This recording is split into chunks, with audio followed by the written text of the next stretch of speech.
पुतले जलाए अंबेडकर के कि हम संविधान विरोधी है, शुरू से विरोधी है।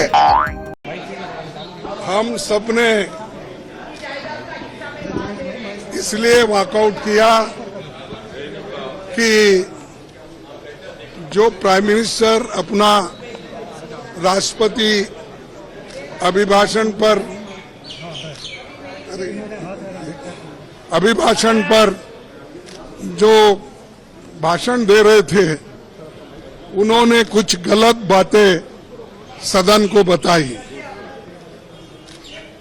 गलत झूठ, और उनकी आदत है कि झूठ बोलना, लोगों को भ्रमित करना और जो सत्य के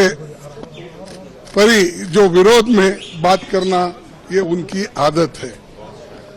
और मैंने सिर्फ उनको इतना ही पूछा कि जब वो संविधान के बारे में बोले कि आज लोग संविधान के लिए बचाने के लिए डंडोरा पीट रहे हैं, ऐसी बात उन्होंने कही, तो हमने ये कहा, देखो संविधान तो आप नहीं बनाए, संविधान के आप विरोधी थे, इसीलिए मैं वो क्लैरिफाई करना चाहता हूं कि कौन संविधान के फार थे, कौन संविधान के खिलाफ थे, किसने संविधान बनाया, किसने संविधान के खिलाफ बात किया, वो मैं उनके सामने रखना चाहता था।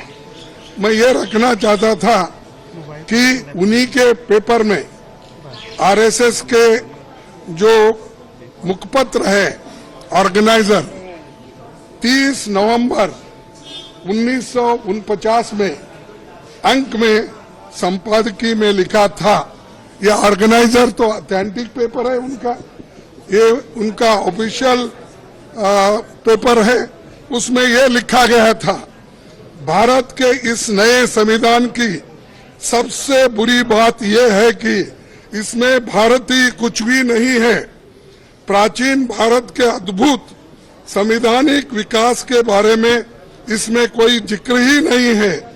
आज तक मनुस्मृति में दर्ज मनु के कानून दुनिया की प्रशंसा का कारण है। ये किसने कहा?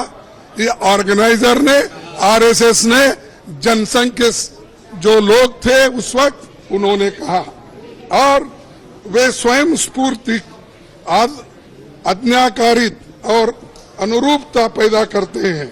हमारे संवैधानिक विशेषज्ञों ने ये बात निरर्थक है, उन्होंने ये कहा कि यहाँ तक जो कॉन्स्टिट्यूंट असेंबली के मेंबर से किए हैं ये गलत है। उन्होंने उस वक्त अपोज करके इस संविधान को उन्होंने नकार दिया था, और आज उसकी रक्षा की खुद बात करते हैं और हमारे को बोलते हैं कि हम संविधान विरोधी है।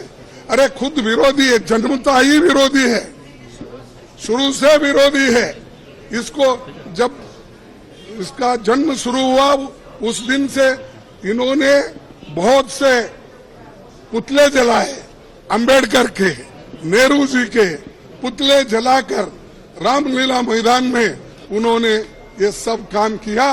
आज ये बोल रहे हैं कि हम संविधान के विरोधी हैं।